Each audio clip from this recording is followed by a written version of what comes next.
ನಾನು 2 ದಿನದಲ್ಲಿ ಹಬ್ಬ ಅಂತ ಮನೆಯೆಲ್ಲ ಕ್ಲೀನ್ ಮಾಡ್ತಿದ್ದೆ. ಆಗ ಯಾರೋ ಬಂದರು. ಅಮ್ಮ ಸ್ನಾನ ಕೂಡ ಮಾಡ್ತಿದ್ರು. ಮತ್ತು ಅಪ್ಪ ಕೆಲ್ಸಕ್ಕೆ ಹೋಗಿದ್ರು. ಮತ್ತು ಮನೇಲಿ ಯಾರೂ ಇರಲಿಲ್ಲ. ಹಾಗೆ ನಾನೇ ಹೋದೆ ಬಾಗಿಲ ಹತ್ರ. ಹೋಗುವಾಗ ಯಾರೋ ಅಂತ ಕೇಳ್ಕೊಂಡು ಹೋದೆ. ನಿನಗೆ ಯಾರಾದ್ರೇನು ಮೊದಲು ಬಾಗಿಲು ತೆಗೆ ಅಂತ ಹೇಳ್ತಿದ್ದ. ನಾನು ಹೋಗಿ ಬಾಗಿಲು ತೆಗೆದೆ. ಮತ್ತು ಆ ಹುಡುಗ ನನ್ನ ನೋಡಿ ಗೊತ್ತೇ ಆಗಲಿಲ್ಲ. ಅವನು ಹೇ ದೀಪ್ತಿ ಸೈಡ್ಗೆ ಹೋಗು ಅಂತ ನನ್ನನ್ನು ದೂಕಿ ಒಳಗಡೆ ಬಂದ.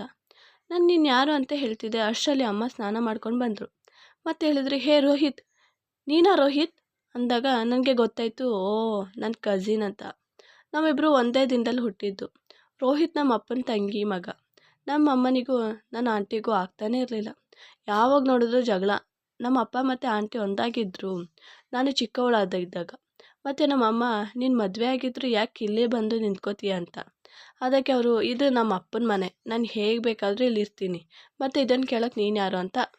ಅದಕ್ಕೆ ಅಮ್ಮ, ಹಾಗಾದರೆ ಈಗ ನಿಮ್ಮ ಅಪ್ಪ ಸ್ಮಶಾನದಲ್ಲಿದ್ದಾರೆ, ಈಗ ನಿಮ್ಮ ಅಪ್ಪನ ಮನೆ ಅದು, ಈಗ ಅಲ್ಲಿಗೆ ಹೋಗೋ, ಇದು ನನ್ನ ಗಂಡನ ಮನೆ ಅಂತ ಯಾವಾಗ ನೋಡಿದ್ರು ಜಗಳ ಆಗ್ತಾಯಿತ್ತು. ನಮ್ಮ ಅಪ್ಪನಿಗೂ ನಮ್ಮ ಅಂಕಲ್ಗೂ ಜಗಳ ನೋಡಿ ನೋಡಿ ಸಾಕಾಗಿ ನಮ್ಮ ಅಂಕಲ್ ಬೇರೆ ಕಡೆ ಟ್ರಾನ್ಸ್ಫರ್ ಮಾಡಿಸಿ ಅಲ್ಲಿ ಮನೆ ಮಾಡ್ಕೊಂಡು ಕರ್ಕೊಂಡು ಹೊತ್ತೋದ್ರು.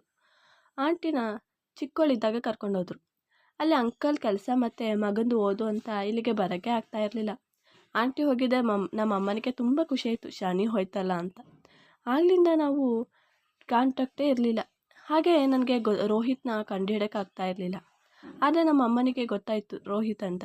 ನಮ್ಮಮ್ಮ, ನೀನು ಯಾಕೆ ಬಂದಿದ್ದೆ ಇಲ್ಲಿಗೆ, ನಿಮ್ಮಮ್ಮ ಕೊಟ್ಟಿರೋ ಹಿಂಸೆ ಸಾಕಲ್ವಾ ಅಂತ ನೀನು ಬಂದಿದ್ಯಾ. ಅದಕ್ಕೆ ಅವನು, ನಾನು ನನ್ನ ಆಸ್ತಿಯನ್ನು ಈಸ್ಕೊಳಕ್ಕೆ ಬಂದಿರೋದು. ಅದಕ್ಕೆ ಅಮ್ಮ, ಯಾವ ಆಸ್ತಿ ನೀವು ಯಾವ ಆಸ್ತಿ ಅಂತ. ಈ ಮನೆ ನಮ್ಮ ತಾತಂದು, ಮತ್ತು ಇದರಲ್ಲಿ ನಮ್ಮ ದೊಡ್ಡಪ್ಪನ ಎಷ್ಟು ಅಧಿಕಾರ ಇದೆ, ಹಾಗೆ ನಮ್ಮ ಅಮ್ಮಂದು ಅಷ್ಟೇ ಅಧಿಕಾರ ಇದೆ.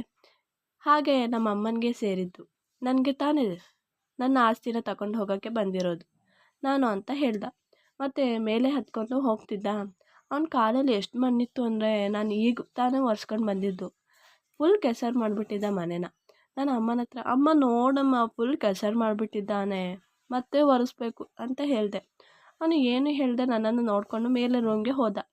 ಮೇಲೆ 2 ರೂಮ್ ಇತ್ತು. ನಾನು ಏನು ಮಾಡೋದು ಅಂತ ಮತ್ತೆ ಒರೆಸ್ದೆ. ಅಮ್ಮ ಅಪ್ಪ ಬರೋದೇ ಕಾಯ್ತಾಯಿದ್ರು. ಅಪ್ಪ ಬರೋದ ತಕ್ಷಣ, ಬಂದ್ರಾ ನೋಡ್ರಿ, ನಿಮ್ಮ ತಂಗಿ ಮಗ ಬಂದಿದ್ದಾನೆ, ಅವನಿಗೆ ಆಸ್ತಿ ಬೇಕಂತೆ ಈ ಮನೆದು, ಹೋಗಿ ಮೇಲೆ ರೂಮಲ್ಲಿ ಬೇರೆ ಮಲ್ಕೊಂಡಿದ್ದಾನೆ, ಹೋಗಿ 2 ಹೊಡೆದು ಬುದ್ಧಿ ಕಲಿಸಿ ಅಂತ ಹೇಳಿದ್ರು. ಆಗ ಅಪ್ಪನೂ ಕೋಪ ಮಾಡ್ಕೊಂಡು ಹೋದರು. ಮತ್ತು ಸ್ವಲ್ಪ ಹೊತ್ತು ಜಗಳ ಆಡೋ ಸೌಂಡ್ ಬರ್ತಾಯಿತ್ತು. ಅದೇ ಅಪ್ಪ ಸಪ್ಪಾಗಿ ಬಂದರು. ಮತ್ತು ಅಮ್ಮ ಕೇಳಿದ್ರು, ಏನಂತೆ ಅಂತ. ಅದಕ್ಕೆ ಅಪ್ಪ, ಇದು ನಾವು ಹೇಳ್ದಂಗಲ್ಲ, ಅವನು ಲಾಯರ್ ನೋಟಿಸ್ ತಂದಿದ್ದಾನೆ, ಅದು ಅಲ್ಲದೆ ಅವನು ಲಾಯರ್ ಕೂಡ ಅಂತ ಹೇಳಿದ್ರು. ಅಮ್ಮ ಹೇಳಿದ್ರು, ಅಯ್ಯೋ ನಿಮ್ಮ ತಂಗಿ ಮಗ ಅಲ್ವಾ, ಹಾಗೆ ಇರ್ತಾನೆ ಅಂತ. ಆಗ ಅಪ್ಪ ಮೆಲ್ಲಗೆ, ನೀನೇನು ಕಮ್ಮಿನಾ ಅಂತ ಹೇಳಿದ್ರು. ಅದಕ್ಕೆ ಅಮ್ಮ, ಏನು ಹೇಳ್ತಿದ್ದೀರಾ ಸ್ವಲ್ಪ ಜೋರಾಗಿ ಹೇಳಿ ಅಂತ ಹೇಳಿದ್ರು. ಅಪ್ಪ ಹೇಳಿದ್ರು, ಏನೂ ಇಲ್ಲ ಅಂತ. ಅಪ್ಪ ನನ್ನ ಪಕ್ಕನೇ ನಿಂತಿದ್ರು. ನನಗೆ ಚೆನ್ನಾಗಿ ಕೇಳಿಸ್ತು. ನಾನು ನಗಾಡ್ತಾ ನಿಂತಿದ್ದೆ. ಅಷ್ಟರಲ್ಲಿ ರೋಹಿತ್ ಬಂದ. ಮತ್ತು ಅಮ್ಮನ ಹತ್ರ ಹೇಳ್ದ, ನಾನು ಸುಮ್ಮನೆ ಲಾಯರ್ ಓದಿಲ್ಲ, ಇದಕ್ಕೋಸ್ಕರ ಲಾಯರಾಗಿ ಬಂದಿದ್ದೀನಿ ಅಂತ ಹೇಳಿ ನಗಾಡ್ಕೊಂಡು ಹೋದ. ಮಾರನೇ ದಿನ ಬೆಳಗ್ಗೆ ನಾನು ಹೊರಗಡೆ ಕಸ ಗುಡಿಸ್ತಿದ್ದೆ. ಒಂದು ರೋಸ್ ಮತ್ತು ಲೆಟರ್ ಎಸ್ದ. ನನಗೆ ಗೊತ್ತಿತ್ತು ಯಾರಸ್ತರು ಅಂತ. ನಾನು ನಗಾಡ್ಕೊಂಡು ಎತ್ತಿದೆ. ಅಷ್ಟರಲ್ಲಿ ರೋಹಿತ್ ಮೇಲಿನಿಂದ ಎಲ್ಲ ನೋಡಿಬಿಟ್ಟಿದ್ದ. ನಾನು ಬೇಗ ಅಲ್ಲಿಂದ ಬಂದೆ. ಹೋಗಿ ನಾಷ್ಟ ಮಾಡೋಣ ಅಂತ ಕಿಚನ್ಗೆ ಹೋಗಿದ್ದೆ. ಟೀ ಮಡಗ್ತಾ ಇದ್ದೆ. ಆಗ ರೋಹಿತ್ ಬಂದ. ಅವನು ಬಂದರೆ ನನಗೇನು ಟೀನ ಕಪ್ಗೆ ಹಾಕಿ ನಾಷ್ಟದ ಪ್ಲೇಟ್ಗೆ ಹಾಕ್ತಿದ್ದೆ. ಆಗ ರೋಹಿತ್ ಟೀ ಗ್ಲಾಸ್ ತೆಗೆದು ಕುಡಿತಾ ಇದ್ದ. ನನಗೆ ನೋಡಿದ ತಕ್ಷಣ ತುಂಬ ಕೋಪ ಬಂತು. ಮತ್ತೆ ಕೇಳಿದೆ, ನೀ ನನ್ನ ಕಪ್ ಯಾಕೆ ತೆಗ್ದೆ, ಕುಡಿತಾ ಇದೆಯಾ ಅಂತ. ಅದಕ್ಕೆ ಅವನು, ಓ ನಿನ್ನ ಕಪ್ಪಾ ಅಂತ, ಇದೇ ತಗೋ, ಆದರೆ ಎಂಜಲ್ ಆಗಿದೆ ಅಂತ ಹೇಳ್ದ. ಅದಕ್ಕೆ, ಅಬ್ಬಾ ನನಗೆ ನೀನು ಎಂಜಲ್ ಬೇಡ, ನೀನೇ ಕುಡ್ಕೊ ಅಂತ ಹೇಳಿ ಮತ್ತೆ ಟೀ ಮಾಡಲು ಹೋದೆ. ಆಗ ಅವನು ಹೇಳ್ದ, ನನಗೂ ನಾಷ್ಟ ಕೊಡು ಅಂತ. ಅದಕ್ಕೆ ನಾನು, ಓ ನಾನಾ, ನಿನ್ಗೆ ನೆವರ್, ಬೇಕಾದ್ರೆ ಮಾಡ್ಕೊಂಡು ತಿನ್ನು, ನಿನಗೆ ಈ ಮನೆ ಮೇಲೆ ಮಾತ್ರ ಅಧಿಕಾರ, ನಾನು ತಿನ್ನೋ ಅನ್ನದ ಮೇಲಲ್ಲ ಅಂತ. ಅದಕ್ಕೆ ಅವನು, ಓ ಹೌದಾ, ಹಾಗಾದರೆ ಬೆಳಗ್ಗೆ ಯಾರು ನಿನಗೆ ರೋಸ್ ಮತ್ತು ಲೆಟರ್ ಎಸೆದ್ರಲ್ಲ, ಅದ್ರ ಬಗ್ಗೆ ನಾನು ನಿಮ್ಮ ಅಪ್ಪನಿಗೆ ಹೇಳ್ತೀನಿ ಅಂತ. ಅದಕ್ಕೆ ನಾನು ಹೇಳಿದೆ, ಹೇಳು, ಅವನು ಇನ್ನೂ 1 ವಾರದಲ್ಲಿ ಬರ್ತಾನೆ ಹೆಣ್ಣು ಕೇಳೋದು ಅಂತ ಹೆದರದೆ ಹೇಳಿದೆ. ಅವನು ಹೇಳ್ದ, ನಾನು ಸೀದವಾಗಿ ಹೇಳಲ್ಲ, ಬೇರೆ ರೀತಿ ಹೇಳ್ತೀನಿ ಅಂತ. ನನಗೆ ಭಯ ಆಯಿತು. ನನ್ನ ಅಪ್ಪನಿಗೆ ಮೊದಲೇ ಲವ್ ಮ್ಯಾರೇಜ್ ಆಗಲ್ಲ. ನಾನು ಕಾಲೇಜ್ ಓದ್ತಾ ಇರಬೇಕಾದ್ರೆ ಲವ್ ಮಾಡ್ತಾ ಇದ್ದಿದ್ದು. ಇನ್ನು ಅವನಿಗೆ ಒಳ್ಳೆ ಜಾಬ್ ಸಿಕ್ಕಿದೆ. ಮೇಲೆ ಅರೇಂಜ್ ಮ್ಯಾರೇಜ್ ಥರ ಅವ್ರು ಕೇಳಿ ನನ್ನ ಮದುವೆ ಆಗಲಿ ಅಂತ ಅಂದ್ಕೊಂಡಿದ್ದೆ. ಆದರೆ ಇವನೊಬ್ಬ ಅಂತ ನಾನು ಹೋಗಿ, ಈಗ ನಿನ್ಗೇನು ಬೇಕು ಈಗ ಅಂತ ಕೇಳಿದೆ. ಅದಕ್ಕೆ ಅವನು, ನನಗೆ ಏನೂ ಬೇಡ, ಟೈಮ್ಗೆ ಸರಿಯಾಗಿ ಊಟ ನನ್ನ ರೂಮ್ಗೆ ಬರಬೇಕು, ಇನ್ನೇನು ನಮ್ಮ ಅಮ್ಮ ಬರ್ತಾರೆ, ಅಷ್ಟವರೆಗೆ. ಮತ್ತು ನನ್ನ ಅಮ್ಮ ಮಾಡಿಕೊಡ್ತಾರೆ. ನನಗೆ ಏನೂ ಮಾಡೋಕ್ಕೆ ಬರಲ್ಲ. ಈಗ ತಂದು ಕೊಡು ನನಗೆ ರೂಮ್ಗೆ ಊಟ ಅಂತ ಹೇಳಿ ಹೋದ. ಮತ್ತು ಈ ಮಾತು ಅಮ್ಮನಿಗೆ ಗೊತ್ತಾದರೆ ಸಾಯಿಸೇ ಬಿಡ್ತಾರೆ ಅಷ್ಟೇ. ಅಮ್ಮನಿಗೆ ಗೊತ್ತಾಗದೆ ಹಾಗೆ ಮೆಲ್ಲಗೆ ಅವನಿಗೆ ಟೈಮ್ಗೆ ಸರಿಯಾಗಿ ಊಟ ಕೊಡ್ತಿದ್ರು. ಅಷ್ಟರಲ್ಲಿ ಅವನ ಅಮ್ಮ ಗಂಟು ಮೂಟೆ ಕಟ್ಕೊಂಡು ಬಂದಿದ್ರು.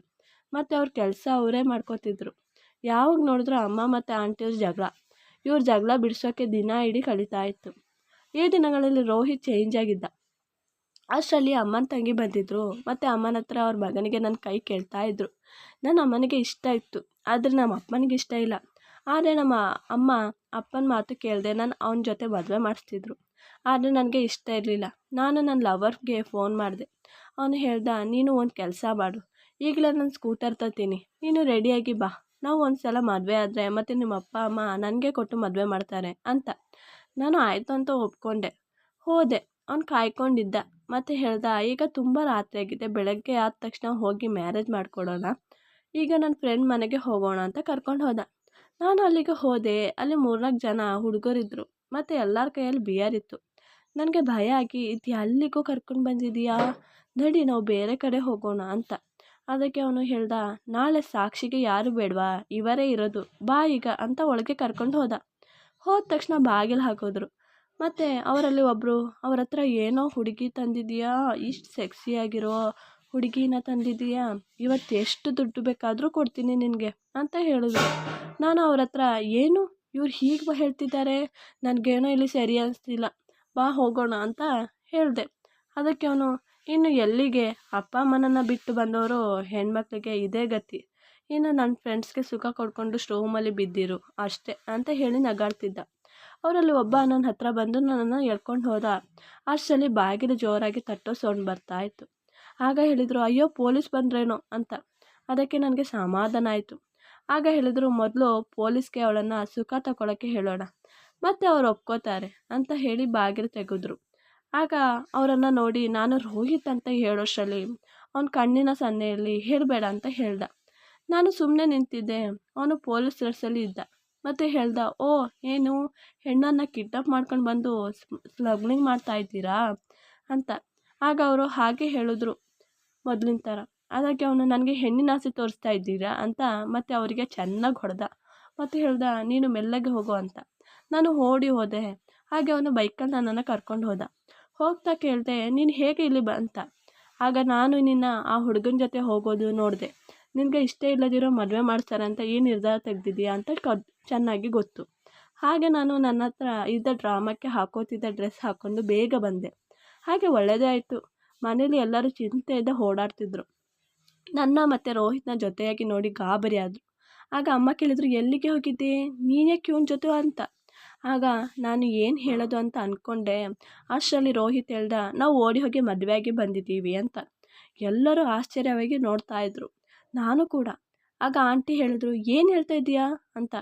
ಆಗ ನಾನು ದೀಪ್ತಿ ಲವ್ ಮಾಡ್ತಾ ಇದ್ದೀವಿ, ಇನ್ನು ನೀವು ಯಾರು ಒಪ್ಪಲ್ಲ ಅಂತ ಹೀಗೆ ಮಾಡಿದ್ವಿ ಅಂತ. ಆಗ ಅಪ್ಪ ಅವನನ್ನು ಚೆನ್ನಾಗಿ ಹೊಡೆದ್ರು. ಆದರೂ ಅವನು ಏಟು ತಿಂತಾ ಇದ್ದ. ನಾನು ತಡಿಯೋಕ್ಕೆ ಹೋದೆ. ಮತ್ತು ಎಷ್ಟೇ ಅವ್ನು ತಪ್ಪಿಲ್ಲ ಅಂತ ಹೇಳಿದ್ರು ಕೇಳಿದ್ರೆ ಚೆನ್ನಾಗಿ ಹೊಡಿತಿದ್ರು. ಮತ್ತು ಎಲ್ಲರೂ ಒಳಗೆ ಹೋದ್ವಿ. ಮತ್ತು ನಮ್ಮಪ್ಪ, ಇನ್ನು ನನ್ನ ಮರ್ಯಾದೆ ಹೋಗಿದೆ, ಇನ್ನು ಸಿಂಪಲಾಗೆ ಮದುವೆ ಮಾಡಿಸ್ಬಿಡೋಣ ಅಂತ. ಹಾಗೆ ಒಂದು ವಾರದಲ್ಲೇ ಅಪ್ಪ ಮದುವೆ ಫಿಕ್ಸ್ ಮಾಡಿಬಿಟ್ಟಿದ್ರು. ನನಗೆ ಏನು ನಡೀತಾ ಇದೆ ಅಂತ ಗೊತ್ತಾಗ್ತಾನೆ ಇರಲಿಲ್ಲ. ರೋಹಿತ್ಗೆ ಕೇಳಿದ್ರೆ ಏನೇನೂ ಮಾಡೋಕ್ಕಾಗಲ್ಲ, ಇನ್ನು ಮದುವೆ ಆಗಲಿ ಹೇಳ್ತೀರಾ ಅಂತ ಹೇಳ್ತಾ ಇದ್ದ. ಹಾಗೆ ಮದುವೆ ಆಯಿತು. ನಾನು ನೆಕ್ಸ್ಟ್ ಏನು ಅಂತ ಫಸ್ಟ್ ನೈಟಲ್ಲಿ ಹೇಳಿದೆ. ಆಗ ಅವನು, ಫಸ್ಟ್ ನೈಟಲ್ಲಿ ಎಲ್ಲರೂ ಏನು ಮಾಡ್ತಾರೆ ಅಂತ ಕೇಳ್ದ.